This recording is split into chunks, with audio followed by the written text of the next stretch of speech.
အားလုံးပဲမင်္ဂလာပါဒီနေ့တင်ဆက်ပေးမှာကတော့ Game of Thrones Season 1ရဲ့ episode 4ပဲဖြစ်ပါတယ်ဇလန်အစမှာ Bran ကမြပြစ်လေးချင်းနေချင်းကြီးနဲ့တကောင်တူနာလောက်အောင်နေပြီးသူ့ကိုစကားပြောနေတယ်လို့စိတ်ကထင်ပြီးလို့ကြီးနဲ့နောက်ကိုလိုက်ကြည့်နေပါတယ်ကြီးနဲ့ကအဆောက်အဦကိုဝင်တော့လို့လိုက်ကြည့်ရကြီးနဲ့မှာမျက်လုံးတုံးလုံးပါနေတာကိုထူးဆန်းစွာတွေ့လိုက်ရပါတယ်ဒါဟာ Bran အိမ်မက်မက်နေရဖြစ်ပြီးအဆောက်အဦပေါ်ကပြုတ်ကျထားတဲ့အကြောင်းအောက်ပိုင်းတွေ့ထားခဲ့လို့အဲ့ရထဲမှာပဲလဲနေခဲ့ရပါတယ်သူ့ချိန်တီယွန်ဂရိတ်ကျွမ်းရောက်လာပြီးအပြင်ထွက်ဖို့ခေါ်ပါတယ်။ Bran ကလမ်းမလျှောက်နိုင်တော့တာကြောင့်ဗာမေးမေးပါပြောဟိုဒေါလို့တလုံးနဲ့တာပြောတတ်လို့ဟိုဒေါလို့ခေါ်တဲ့လူကိုပွေခိုင်းပြီး Rock ရှိတဲ့စီကိုခေါ်လာခဲ့ပါတယ်။ Rock ကနဲ့ရောကိတ်တလင်းရောရှိမနေလို့ Winterfell ကိုတာဝန်ယူထားရတဲ့အချိန်လည်းဖြစ်ပါတယ်။မြောက်ဖက်တဝေါကအပြန် Tyrion Lannister ဟာ Winterfell ကိုဝင်တော့ Rock ကသူ့ကိုတိတ်ပြီးကြိုးဆိုချင်မှမရခဲ့ပါဘူး။ Tyrion ဟာ Bran ကိုမြင်တော့စိတ်မကောင်းစွာနဲ့ပဲသတင်းမေးခဲ့ပြီးမတ်မိရတခုရှိသေးလားဆိုပြီးမေးခဲ့ပါသေးတယ်။ Bran လမ်းမလျှောက်နိုင်တာမြင်တော့ Bran အတွက်မြင်းစည်းနိုင်မဲ့အထူးကုန်းဒီဒီဇိုင်းတစ်ခုကိုလည်းစိတ်ရင်းနဲ့လက်ဆောင်ပေးခဲ့ပါတယ်။ Rock ကတော့မယုံပေမဲ့ Tyrion ကငါ့မှာမတန်ဆန်းလို့တွေတရားမဝင်တားတွေနဲ့ကျိုးပဲနေတဲ့အရာတွေကိုတနာတက်တဲ့ဆိုပြီးပြောကသူ့ရဲ့ဖြူစင်တဲ့စိတ်ထားကိုလည်းပြသလိုက်ပါတယ်။ Bran ကတော့မြင်းစီလို့ရမယ်ဆိုတော့ပျော်နေခဲ့ပါတယ်။ Tyrion ပြန်ထွက်ဖို့ပြင်နေချိန် Tion Greyjoy ရောက်လာတဲ့ဖြင့် Lady Stark ကိုမေးတော့နေမကောင်းလို့ထွက်မတွေ့တာဖြစ်ကြောင်းပဲပြောလိုက်ပါတယ်။ Tyrion က Lady Stark လို့တုံးလိုက်တဲ့ Tion ကိုကြည့်ပြီးမင်းကိုဖမ်းသွားတဲ့လူတွေပေါ်မင်းရဲ့တစ္ဆာရှိမှုကစိတ်ထိခိုက်စရာပဲလို့လောင်ပြောင်ခဲ့ပါတယ်။အမှန်တော့ Tion ရဲ့အဖေဖြစ်တဲ့ Balon Greyjoy ဟာ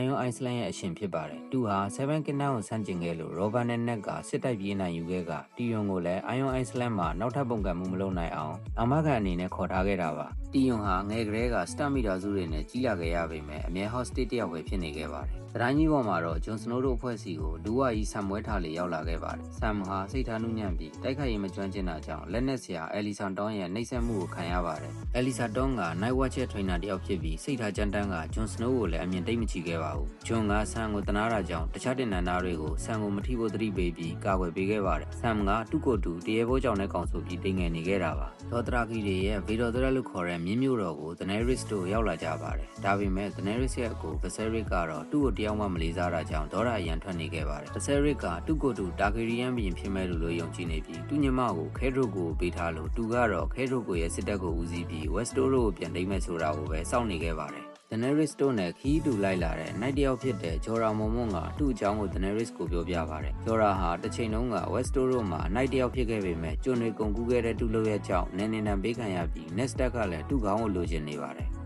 ခုတော့ Dothraki တွေနဲ့ခီးထွက်နေရပြီး Daenerys ကိုလည်း Drogo နဲ့သူ့ရဲ့လူတွေကြားမှာဘယ်လိုနေထိုင်ရမလဲဘယ်လိုတန်မာရမလဲဆိုတာကိုအကြံပေးနေပါတယ်။အဲ့ဒီအချိန်ကစပြီး Jorah ဟာ Daenerys ကိုကာကွယ်ပေးမဲ့အရေးကြီးတဲ့မိတ်ဆွေတယောက်ဖြစ်လာခဲ့ပါတယ်။မြို့ရဲရောက်တော့ Dallas Dragon လို့သူ့ကိုယ်သူခေါ်တဲ့ Viserys ကတော့သူ့ဒေါသတွေကိုဖြေဖို့စော်တဝေနဲ့ရေစိမ့်နေရင်သူ့ငကားချင်းအမောက်တစ်ထောင်တောင်ဖြစ်လာလို့တွင်းအောင်လိုက်ရပါသေးတယ်။ဒါတောင်ငကားကြီးက Kingsland ထဲမှာသူတို့ပိုင်ခဲ့တဲ့ငကားတွေအကြောင်းကိုစော်လေးရမေးနေတဲ့ဖြင့်သူတို့စစ်ရှုံးလာတဲ့အကြောင်းကိုတွေးမိလို့ဝမ်းနည်းလာပြီးစိတ်ဆိုးကတွင်းမအောင်ညင်တော့ဘူးလုံနေတဲ့ဖြင့်စော်လေးရပဲဝင်အောင်လိုက်ရပါတယ်။ဆန်ဆာဟာ Iron Throne စီလျှောက်လာရင်တနေ့ကျော့ Free နဲ့အတူ Iron Throne မှာထိုင်ရမယ့်အကြောင်းကိုအထင်းတော်ကပြောပြနေပြီးတယောက်ကြားလေးမွေးလာရင်သူတို့ရဲ့ဆက်ခံသူဖြစ်လာမယ့်အကြောင်းမှပြောပြနေပါတယ်။သမီးလေးမွေးလာရင်တော့ Tinan ဟာ Joffrey ရဲ့ညီကိုလွဲပြောင်းပေးလိုက်ရမှာမို့ Joffrey မုံမကိုလည်းစိုးရိမ်နေခဲ့ပါတယ်။သူ့အဖိုးနဲ့ဦးလေးတက်ခံရတဲ့အကြောင်းကိုမေးတော့အထင်းတော်က Ned ကိုမေးကြည့်တင်ကြောင်ပြောပါတယ်။ဆန်ဆာဟာသူ့ဝန်ပလွေလေး Lady တက်ခံရတဲ့ကိစ္စနဲ့ပတ်သက်ပြီးသူ့အဖေကိုဒေါသထွက်နေတော့မှာပဲ Ned ကတော့ Small Council မှာလက်ထောက်တဲ့ကျင်းပမဲ့ပြိုင်ပွဲကြောင့်မြို့တော်မှာလူတွေပြည့်တဲ့ပြည့်လာပြီးပြိုင်ပွဲကြောင့်ဝင်ငွေတွေအများကြီးရမှာတီးပေမဲ့စူပူမှုများမကြာခဏဖြစ်နေလို့ခေါင်းကိုက်နေရပါတယ်။မြို့ဆောင်တပ်တွေလည်းတိုးချဲချနေရပြီး Ned ကသူ့ရဲ့အိမ်တော်ဆောင်တွေကိုလည်းမြို့တော်လုံခြုံဖို့အတုံးပြုခိုင်းခဲ့ပါတယ်။စီဝေးတိန်တော် Ned နဲ့ Grand Maester နဲ့နှစ်ယောက်ထဲကြံခဲ့ချိန် Ned က Jon Arryn တည်တဲ့အကြောင်းကိုမေးပါတယ်။ Jon Arryn ဟာရိုးရိုးဖျားနာပြီးမြန်မြန်ဆန်ဆန်ပဲတည်ဆုံသွားတာကြောင့်သူတည်ဆုံမှုဟာအားလုံးအတွက်ကြေကွဲစရာဖြစ်ခဲ့ရပါတယ်။သူမတည်ဆုံခင်မှာတော့စာအုပ်တအုပ်ကြောင်းလာမေးပြီးထိုစာအုပ်ဟာ The Lineage and History of the Great House of the Seven Kingdoms ဖြစ်ပြီးခုနှစ်ပြည်ထောင်မှာရှိတဲ့အစင်းမြင့်အိမ်တော်တွေရဲ့မိသားစုတမိုင်းကြောင်းတွေမျိုးဆက်အကြောင်းတွေနဲ့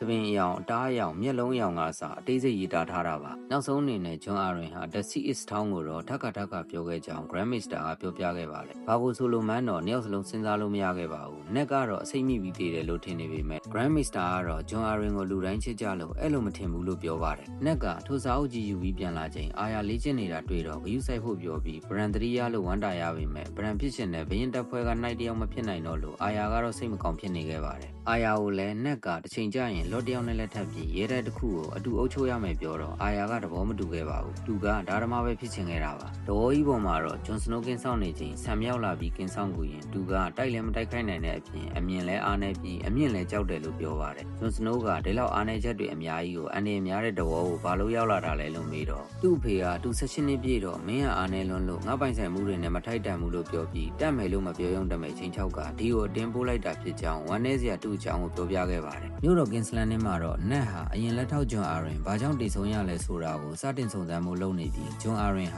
မြို့တွေကပပဲဖို့တခုကိုခဏတွားကြောင်း Little Finger ကပြောပြခဲ့ပါတယ်သူဟိုစာအုပ်ကြီးဖတ်နေတယ်ဆိုတာလည်းတိနေခဲ့ပြီးသူ့မှာလည်းတချို့တွေအများကြီးရှိကြောင်းကိုနှက်တိလိုက်ရပါတယ်ဂျွန်အာရင်ရဲ့လက်ထောက်စာဟုအကြောင်းလည်းပြောပြပြီးဂျွန်အာရင်တေတော်မှာယာရုတိုးခဲ့တဲ့အကြောင်းလည်းပြောပြလို့စာဟုနဲ့တွေ့ဖို့နက်ကသူ့လက်ထောက်ကိုလွတ်လိုက်ပါတယ်နက်ကတော့သူ့ကိုကူညီနေလို့ Little Finger ကိုတူမယုံကြည်ခဲ့တဲ့ဖြင့်အတုံအာနာဖြစ်နေခဲ့ပါတယ်စာဟုကိုနက်ရဲ့လက်ထောက်ဂျော်ရီကာဆက်တက်တွေ့တော့ပြိုင်ပွဲကွင်းမှာအလုပ်ရှုံးနေပြီးကင်းကြီးခန်းကြီးဖြင့်ဘရင်လက်ထောက်နဲ့ကိုယ်တိုင်တွေ့ကျင်တယ်လို့ပြောပါတယ်နက်ကတော့ပပဲဖို့ကိုတွေ့ကြည့်တော့ဂျွန်အာရင်ကကောင်လေးတယောက်ကိုလာတွေ့ကြောင်းတီးလိုက်ရပြီးသူလည်းတွေ့ကျင်ကြောင်းပြောတော့ဂန်ဒရီဆိုတဲ့ကောင်လေးကိုခေါ်ပေးပါတယ်ကန်ဒရီဟာတန်မာပြီးအလုပ်ကြိုးစားသူတယောက်ဖြစ်ကြောင်းအလုပ်ရှင်ကပြောပြီးကန်ဒရီနဲ့စကားပြောကြည့်တော့ဂျွန်အာရင်ဟာသူ့ကိုအလုပ်အကြောင်းသူ့အမေကြောင်းနဲ့မေးပြကြောင်းနဲ့တီးလိုက်ရပါတယ်ဒါနဲ့ကန်ဒရီကိုနဲ့တေချာချင်းပြီးတော့စိတ်ထဲမှာတခုခုကိုတီးသလိုဖြစ်နေခဲ့ပြီးဖွင့်တော့မပြောပြခဲ့ပါဘူးဆိုင်ရှင်ကိုတော့ကောင်လေးကဓာတ်ရီတွန်းလုံးနေမဲ့အစားတိုက်ချင်ခိုက်ချင်တယ်ဖြစ်လာရင်သူ့စီလွတ်လိုက်ဖို့မှာခဲ့လိုက်ပါတယ်နဲ့တီးလိုက်တာကတော့ကန်ဒရီဟာရောဘတ်ဘရာဒီယွန်ရဲ့မျိုးမစစ်တာတယောက်ဖြစ်နေခဲ့တာပါနဲ့ရလက်ထောက်ဂျိုရီကာဆယ်ကဘီနီရောဘတ်စီစာပို့ဖို့တွားတော့ဂျီမီလန်နစ္စတာလည်းအဲ့ဒီနေရာမှာတာဝန်ကျနေပါတယ်အခန်းထဲမှာတော့ရောဘတ်ကကောင်းမလေးတွေအများကြီးနဲ့ပျော်ပါနေတဲ့အတန်တွေထွက်လာတော့ဂျီမီကအဲ့ဒီအတန်တွေကိုအမြဲကြားနေရပြီးသူတာဝန်ကျချိန်မှာတမင်တက်လုံမှန်လည်းတီးနေကဒေါ်လာထွက်နေပါတယ်ရောဘတ်ရဲ့ဇနီးဟာသူ့ညီမဖြစ်တာကြောင့်သူ့ညီမကိုမလေးမစားလုပ်တယ်လို့ခံယူထားကဒေါ်လာထွက်နေတာပါဂျွန်စနိုးဟာဆမ်ကျောင်းကိုတီးပြီးနောက်မှာတော့ဆမ်ဟာသူတို့နဲ့ဘွားတို့တွေဖြစ်တာမို့သူ့ကိုမနိုင်စားကြဖို့ပြောနေပါတယ်ဒါကိုတက်တာတယောက်ကအဲလီဆာခိုင်းရင်တော့လောက်ရမှာပဲလို့ပြောလို့ညရောက်တော့ဂျွန်စနိုးချင်းချောက်တာကိုခံလိုက်ရပါတယ်နောက်နေ့လေ့ကျင့်ရေးဆင်းတော့ဆမ်ကိုထိခိုက်အောင်မလုပ်ရကြတော့တဲ့ဖြင့်အဲလီဆာတောင်းမြင်တော့ဂျွန်စနိုးကိုဒါဟာရေစရာမဟုတ်ပဲနိုင်ရန်ပြင်ပရောက်လို့အရေးကြုံလာတဲ့အခါမင်းတို့နောက်မှာဆမ်ဟာဝန်တော့ဝန်ပိုဖြစ်နေမယ်လို့ပြောကချိန်မောင်းနေခဲ့ပါတယ်ဒဆယ်ရစ်ကတော့တူအောင်လိုက်တဲ့စီကန်လေးဟာဒနယ်ရစ်ကသူ့ကိုစောင့်ကြည့်ခိုင်းထားတဲ့ထင်ပြီးစပင်ကနေဆွဲခေါ်လာကခေါင်းဖြတ်လိုက်မယ်လို့ဒနယ်ရစ်ကိုပြောပါတယ်ဒဆယ်ရစ်ရဲ့ဒေါ်ဒါတွေကအဲ့ဒီမှာတည်းမပြီးသွားတွေပဲသူ့အတွက်ဒေါ်ဒရာကီဝတ်စုံပြင်ဆင်ထားပေးတာကိုလည်းသူ့ကိုအစ်စ်နဲ့အောင်လုပ်တယ်ဆိုပြီးပြောနေလို့ဒနယ်ရစ်ကလည်းဒေါ်ဒါထွက်လာပြီးမင်းကဘာအောင်ပွဲမှတော့မရဘူးလို့ဒေါ်ဒရာကီအစ်စ်တော့မရှိဘူးပြောတဲ့ဖြင့်ဒနယ်ရစ်ကိုပါရိုက်ခဲ့ပါတယ်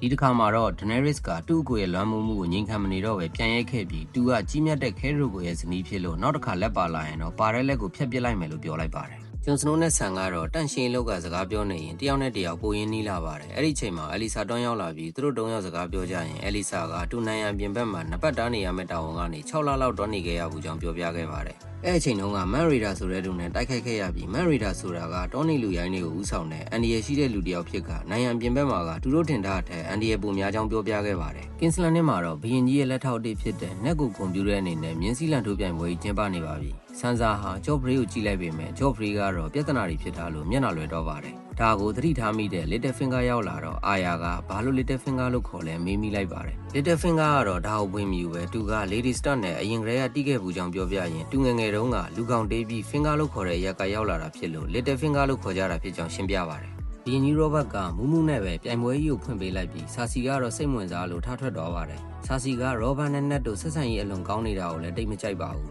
ထိုစဉ်ပြိုင်ပွဲကွင်းထဲကိုလူကောင်ထွားထွားနဲ့နိုင်ကြီးတယောက်မြင်းစည်းဝင်လာလို့ဆန်စာအံ့ဩနေပါတယ်စာခွေကောကလီဂိမ်းဖြစ်ပြီးသူကလူကောင်ကြီးပြီးကြမ်းတမ်းရက်ဆက်လွန်းလို့ဓမောင်တိန်လို့နာမည်ပြောင်ရထားတဲ့နိုင်ကြီးတယောက်ပါသူနဲ့ရှင်ပြိုင်မှာကတော့ဂျွန်အာရင်ရဲ့လက်ထောက်စာဟုပဲဖြစ်ပါတယ်စီဇန်ထိုးပွဲမှာတော့ဓမောင်တိန်ကိုမရှင်နိုင်ပဲစာဟုလည်းပဲမှာလန်ဆိုင်ပြီးတည်သွားခဲ့ပါတယ်Little Finger ကပဲဓမောင်တိန်ကြီးနဲ့လန်နစ္စတာတို့ရဲ့တက်တော်ဆောင်ကြီးတဟောင်းတို့ဟာညီကိုတွေဖြစ်ပြီးသူတို့နှစ်ယောက်ကအချင်းချင်းမတည့်ကြတဲ့အကြောင်းပြောပြခဲ့ပါတယ်အကြောင်းကတော့သူတို့ငယ်ငယ်ကတဟောင်းကမိဖို့ဘေးမှာဆော့နေချိန်ဓမောင်တိန်ကဘာပြောညာမပြောနဲ့တဟောင်းရဲ့ကုတ်ကိုဆွဲပြီးမိဖို့တဲကိုမျက်နှာကိုနစ်ထားခဲ့လို့တဟောင်းရဲ့မျက်နှာတစ်ချမ်းပျက်စီးသွားခဲ့တာပါဆန်စာကတော့အဲ့လောက်ရက်ဆက်တဲ့အကြောင်းတွေကိုကြားရလို့ကြောက်နေခဲ့ပါတယ်။နက်ကတော့ပြိုင်ပွဲတောင်တောင်းမကြည့်ပဲဂျွန်အာရင်ကိစ္စနဲ့ပတ်သက်တဲ့စာအုပ်ကြီးရဲ့ brand နဲ့ပတ်သက်တဲ့ Valerian Steel နဲ့ဓာတ်ရဲ့အဲ့နှစ်ခုနဲ့အတွေးတွေများနေခဲ့ပါတယ်။အဲ့ဒီချိန်ဘီယမအိဆာစီရောက်လာပြီးဆန်စာအကြောင်းမင်းစကားပြောပြခဲ့ကြပါတယ်။ဆာစီကအပြင်ပန်းမှာတော့ AC ဖြစ်နေပေမဲ့စကလုံးတိုင်းမှာချင်းချောက်တဲ့သဘောတွေပါနေပါတယ်။နန်းတွင်းနိုင်ငံရေးဟာရန်အန်ဒီအများပြီးအမှန်တရားကိုရှာဖို့ကြိုးစားတာကနက်နဲ့နက်ရမိတာစုအတွက်အန်ဒီဖြစ်နိုင်တယ်ဆိုတာကိုဆာစီကတိတ်ကလေးသတိပေးသွားခဲ့တာဖြစ်ပြီးနက်ကလည်းသဘောပေါက်နေခဲ့ပါတယ်။အဲ့ဒီချိန်မှာကိတ်လင်စတက်ဟာမြောက်ဘက်ဝင်တာဖဲကိုပြန်သွားတဲ့လမ်းတနေရာစားတောက်ဆိုင်တစ်ခုမှာတိတ်တဆိတ်နားနေပါတယ်။သူမကဘရူးမမသိစေချင်လို့သူ့နာမည်ကိုတောင်မှမပြောပြပဲလျှို့ဝှက်နေခဲ့ပေမဲ့တိုက်ဆိုင